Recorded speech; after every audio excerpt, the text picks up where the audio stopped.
आज डोली बहुत उदास होती है, परेशान होती है। उसके पिताजी डाइनिंग टेबल पर बैठे हुए होते हैं, खाना खा रहे होते हैं। तो वो कहते हैं, क्या बात है बेटी, आज तुम उदास क्यों हो? तो वह कहती है, स्कूल में लेसन पढ़ाया गया रक्षाबंधन के ऊपर।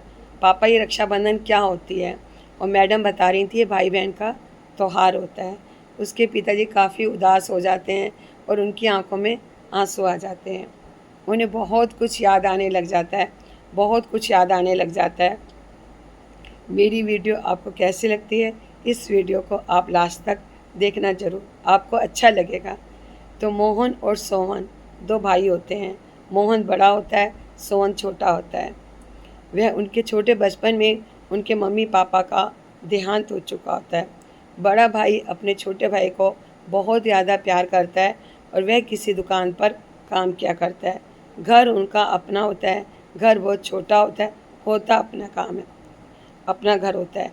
वह अपने छोटे भाई का मम्मी माँ और बाप की तरह ध्यान देता है, बहुत अच्छी तरह उसका ख्याल रखता है, किसी भी बात की उसको कोई कमी नहीं रहने देता है।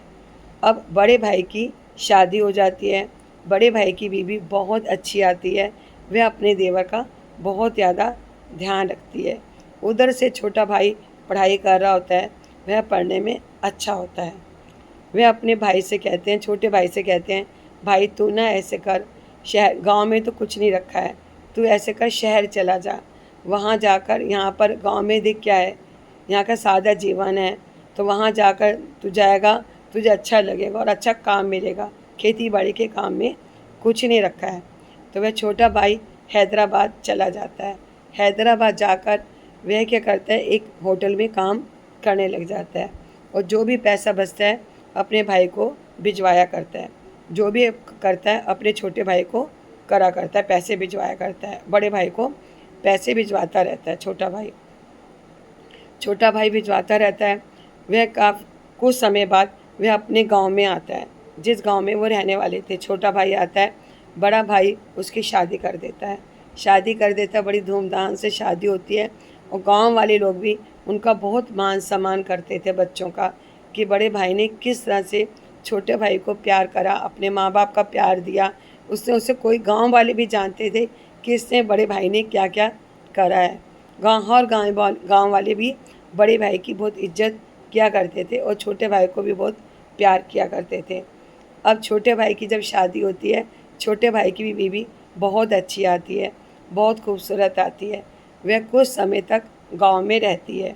गांव में रहने के बाद छोटा भाई उसे शहर अपने हैदराबाद ले आता है। वहाँ पर लाने के बाद कुछ उनका काम बहुत अच्छा चलने लग जाता है और वह धीरे धीरे अपना होटल खरीद लेता है, अपना होटल ले लेता है और वहाँ पर उसका काम बहुत अच्छा चलने लग जाता है।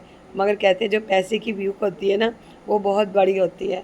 उधर बड़े भाई का काम कम होता है, क्योंकि खेती बाड़ी वो चीज़ नहीं मिल पाती है जो शहर के लोग अपने शौक़ और पैसा कमा लेते हैं।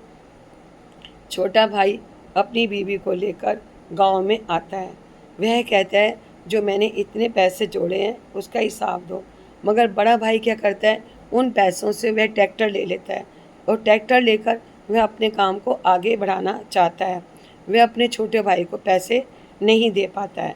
जब नहीं दे पाता है, इन दोनों भाइयों में काफ़ी लड़ाई हो जाती है। बड़ा भाई यही चाहता है कि लड़ाई किसी भी तरह से आगे नहीं हो, मगर बड़े छोटे भाई को ये था कि मेरा पैसा इसने खर्च क्यों करा, मेरा पैसा इसने खर्च क्यों करा। वो बहुत, यानी कि उसके अंदर एक मैं आ चुकी होती है और बड़े भाई की वो बहुत ज़्यादा बेइज्जती करता है, बहुत बेइज्जती करता है। बड़ा भाई इस बात को खामोशी से सुनता रहता है। वह खामोशी से सुनता रहता है क्योंकि उससे गलती तो हुई होती है, उससे गलती हुई होती है और वह इसलिए खामोश हो जाता है। फिर काफ़ी उनका शोर शराबा होता है, तो गांव के लोग इकट्ठे, कुछ आसपास के लोग इकट्ठे हो जाते हैं, क्योंकि इन दोनों भाइयों को सब लोग बहुत ज़्यादा चाहते थे। इनके प्यार, इनका चलना बहुत सब लोग मानते भी थे। जब गांव के लोग आते हैं तो आखिर में इस बात को माना जाता है कि दोनों में बंटवारा हो जाए। अब दोनों में बंटवारा होता है, घर का बंटवारा होता है, खेत का बंटवारा होता है। वह अपने पैसे लेकर उस चीज़ को, जो उसकी जगह होती है, खेत होती है, छोटा भाई अपने हैदराबाद में वापस आ जाता है। आ जाता है। उसे काफ़ी टाइम बाद बेटी होती है। बेटी का नाम वह डोली रखता है। डोली रखता है। अब डोली स्कूल जाती है। स्कूल जाती है, जो उसे लेसन पढ़ाया जाता है। लेसन पढ़ाया जाता है और उसे बताया जाता है कि रक्षाबंधन का त्यौहार क्या होता है और कैसे मनाया जाता है। अब डोली बहुत ज़्यादा उदास होती है। अपने पापा से कहती है, पापा रक्षाबंधन का त्यौहार क्या होता है और क्यों मनाया जाता है। अब उसके पापा बहुत ज़्यादा उदास होते हैं, बहुत ज़्यादा उदास होते हैं। उन्हें यही लगता है कि मैंने अपने बड़े भाई से लड़ाई नहीं करनी चाहिए थी। उसे हर बात का ध्यान आता है कि मेरे बड़े भाई ने मुझे कैसे पाला था, किस तरह से वो मेरी हर चीज़ का ध्यान रखता था।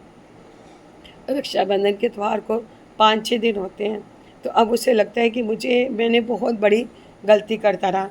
उनकी बीवी उन्हें कई बार समझाती भी है कि तुमने बहुत ज़्यादा गलत करा, तुम्हें बड़े भाई ने बहुत मान सम्मान दिया, तुम्हारी इज्जत करता था, हमें कितना प्यार करता था, तुमने बड़े भाई के संग ऐसे नहीं लड़ना था, तुमने ऐसी लड़ाई करी कि हम कितने दूर हो गए।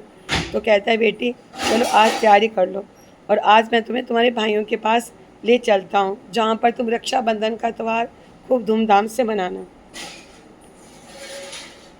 वे अपने भाई के गांव में आ जाता है। आते हैं, आने के बाद जब वह गेट पर आता है तो अंदर से आवाज़ आती है। भाई की तबीयत बहुत ज़्यादा ख़राब होती है। उसकी मिसेज कह रही होती हैं कि कोई बात नहीं, तुम सही हो जाओगे। तो वो कहता है, नहीं बच्चों की पढ़ाई है, मैं कैसे, तुम ऐसा करो खेत को बेच दो, खेत को बेच दो और बच्चों की पढ़ाई को जारी रखो। यह बात छोटा भाई सुन लेता है। जब अंदर आता है तो बड़ा भाई इस चीज़ को देखता है। वह अपने भाई को पहचान नहीं पाता, क्योंकि उसे देखकर बहुत आश्चर्य होता है कि मेरा छोटा भाई इतने टाइम बाद इसे मेरी याद कैसे आ गई। तो वह अपने बड़े भाई के पैर छूने लगता है, पैर छूने लगता है और वह रोने लग जाता है तेज तेज। कहता है, मुझे माफ़ कर दो, मेरे से गलती हो गई, तुमने मुझे बहुत प्यार करा, मेरा बहुत मान सम्मान, मुझे बहुत अच्छी तरह रखा। भाई मुझसे बहुत गलती हुई है, तुम मुझे माफ़ कर दे। बड़ा भाई कहता है, नहीं कोई बात नहीं भाई, इस बात को भूल जा। तो कहता है, नहीं भाई मुझसे बहुत गलतियाँ हुई हैं, मैंने किसी भी, मैं पैसे के मैं में आ गया था, मेरे अंदर मैं आ गई थी और मैंने किसी की बात को नहीं माना, और जो मुझसे गलती हुई हो मैं उसके लिए माफ़ी चाहता हूँ। दोनों भाइयों का आपस में बैठते हैं, खूब अच्छी तरह मिलते हैं। उधर से जो बड़े भाई थे उनके 2 बेटे होते हैं, वह किसी काम से बाहर गए होते हैं, वो घर पर आते हैं तो घर का माहौल को देखकर वो कहते हैं, समझ नहीं पाते हैं कि कौन आया है, क्योंकि उन बच्चों ने कभी चाचा चाची तो देखे नहीं थे, कि नहीं, उन्हें तो मालूम नहीं था चाचा किस रंग के हैं, कैसे हैं चाचा, किस तरह के उनकी पर्सनैलिटी है। तो उनके पापा बताते हैं दोनों बच्चों के कि ये तुम्हारे चाचा हैं। तो कहते हैं, अच्छा आप बात तो किया करते हैं, हमें लग तो रहा था कमरे में आकर कि कोई अपना ही है। तो फिर चाचा उठकर उन बच्चों को बहुत प्यार करते हैं और गले से लगाते हैं, रक्षाबंधन का त्यौहार होता है। जो बहन होती है डोली अपने दोनों भाइयों को राखी बांधती है। बहुत उस समय कमरे का माहौल बहुत गमगीन होता है, बहुत ज़्यादा गमगीन होता है कमरे का माहौल, क्योंकि उससे छोटे भाई को बार बार अपनी यही बात याद आ रही होती है कि मैंने अपने बड़े के भाई के साथ कभी भी अच्छा सलूक नहीं करा, कभी भी अच्छा टाइम नहीं गुजारा। अब कुछ टाइम बाद छोटा भाई कहता है कि मैं अपने वापस, मुझे शहर में जाना है। तो शहर में जाना कहता है कि मैं आपके लिए बड़ा भाई एक गिफ्ट लेकर आया हूँ। तो कहते हैं, तो चलो मैं आपको बाहर दिखाता हूँ। वे अपने बड़े भाई को बाहर लेके जाते हैं और उसी खेत में लेके जाते हैं जो कभी परेशानी में आकर बड़े भाई ने खेत बेच दिया होता है। तो कहते हैं कि ये खेत मैं सारा दोबारा से मैंने ले लिया है जिससे आपने बेचा था, और मैं ये चाहता हूँ कि आप इस पे बहुत अच्छी तरह खेती बाड़ी करें। यदि आप इस चीज़ को मना करते हैं तो मुझे यही होगा कि आपने मुझे माफ़ नहीं करा है, और मैं अपनी गलती का पश्चाताप करना चाहता हूँ। मैं अच्छी तरह जीना चाहता हूँ। जो मैंने आपके साथ गलत व्यवहार करा उसके लिए मैं बहुत ज़्यादा क्षमा चाहता हूँ, और मैं ये चाहता हूँ आप इसे दोबारा खेती बाड़ी करें और अच्छी तरह रहें। यदि मुझसे कोई गलती हो तो मैं माफ़ी चाहता हूँ। अब वह भारी सा मन होता है, बहुत ज़्यादा भारी मन होता है। बड़ा भाई भी इस चीज़ को ना नहीं कर पाता है और जो छोटा भाई होता है अपनी अटैची लेता है, बच्चों को प्यार करता है और वह हैदराबाद के लिए रवाना हो जाता है। कहानी कैसे लगी कमेंट में बताना ज़रूर।